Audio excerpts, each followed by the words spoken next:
नमस्कार मित्रांनो, आज आपण पाहणार आहोत भक्त प्रल्हादाची गोष्ट, जिचं नाव आहे भक्त प्रल्हाद। ही कथा आहे दैत्यराज हिरण्यकश्यपूचा पुत्र प्रल्हाद याची।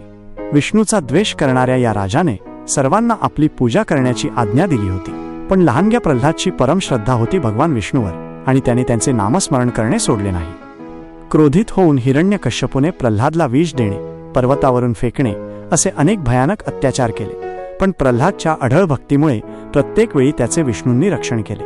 शेवटी राजाने प्रल्हादला त्याची मावशी होलिका हिच्यासोबत अग्नीच्या चितेवर बसवले। होलिकेला अग्नीपासून अभयदान होते, तरीही प्रल्हादच्या भक्तीमुळे होलिका जळून गेली आणि प्रल्हाद सुरक्षित राहिला। अखेरीस हिरण्यकश्यपूने प्रल्हादला आव्हान दिले की जर तुझा विष्णू सर्वत्र आहे तर तो या खांबामध्ये आहे का?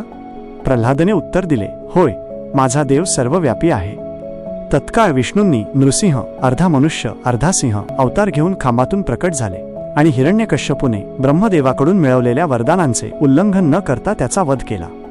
प्रल्हादाच्या शुद्ध भक्तीने हे सिद्ध केले की देव आपल्या भक्तांचे रक्षण करण्यासाठी लहानशा कणातूनही प्रकट होऊ शकतो। व्हिडिओ आवडल्यास व्हिडिओला लाईक करा आणि चॅनलला सबस्क्राईब करा। धन्यवाद।